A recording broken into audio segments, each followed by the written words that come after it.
our body and move our way up, all standing today. There's other options obviously in the app. If you want to lie down because you're pooped, that's certainly fun. Or if you want some moving stretches, then just have a look around in the app. There's lots of options for you.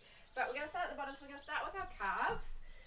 So you want to push into the heel. If you've got something that you can lean against and push against, then often you can get a deeper stretch in there. The other option is if you've got a step that you can stand on, you can drop the heel off, and that's another way to get a really nice deep stretch into your calf. If that feels good, but you want to get a little bit deeper, there's another muscle in our calves called the soleus. So if you bend, it's a bit of a tricky one to get at though. If you bend your knee, and then you kind of want to push into the ball of your foot, but keep the heel down, you should feel a deeper stretch, like deep inside where your calf is. That's a muscle we use when we're doing lots of jumping or pushing off the floor. And of course, we need to do the other leg, so same again, if you've got something you can push against, do it that way. If you've got something you can drop your heel off, do it that way. Or you can do it just standing. It's just harder to get the pressure through your calf. And once you've had enough of it with you being straight, then you can bend it. You can do this like this as well. And you'll probably feel it differently on different days. Like I can't feel that very much today, and usually that's quite a beautiful deep stretch for me, so I mustn't have been using those muscles very much. Some days they'll feel like they need more of a stretch, and other days they won't need much of a stretch at all. Okay, let's do your quad muscles. Now there are some tricks here. You do want to keep your knees pretty much in line with each other, and if you can already get your heel to your butt, you're probably reasonably flexible in your quads. If you do want to make it a deeper stretch, you can push your foot into your hand, and that will give you a deeper stretch down the front. I hope that feels lovely for you.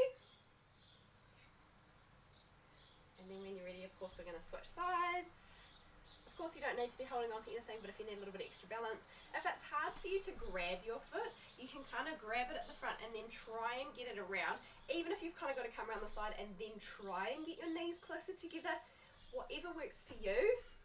And if it feels completely uncomfortable, please send me a message or send me a video and we can chat about what is going to work for you. Cool.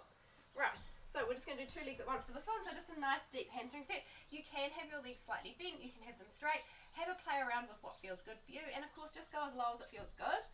Here is a great place to take some deep breaths, and as you exhale you can kind of relax and see if you can get a little bit further down. Now I realise I am more flexible than the average person, but actually for an aerobics athlete or a gymnast, I've always had really inflexible hamstrings. And part of that reason I think is because I rode horses for so long sitting in this position, and it's just shortened them and made it really hard for me. Okay, we're going to keep moving up the body, so we're going to do our back. If you've got something that you can grab onto, give this a go. So if you have to have your hands separate like this, what you're going to do is just obviously try one way and then give the other way a go. You can move around in here and up and down and find a space that feels just glorious. It's one of my favourite stretches.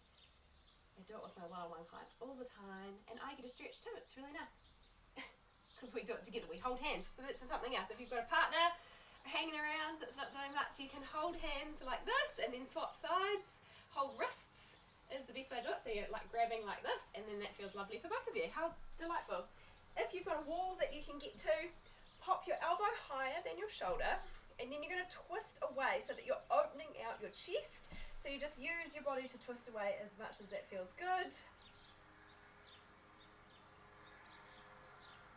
You can play around with this too, move up, move down. Where does it feel the best for you?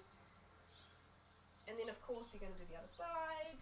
So again, elbow higher than shoulder is usually the best place to get a lovely stretch, but try it lower. If that feels good, do that. This tends to open up the chest a bit more and get some wider ranging muscles. And that's it. Beautiful standing stretch. We've done the major muscles in the body. If you don't feel like you're stretched enough, go and have a look for another stretch video. Otherwise, have an awesome day.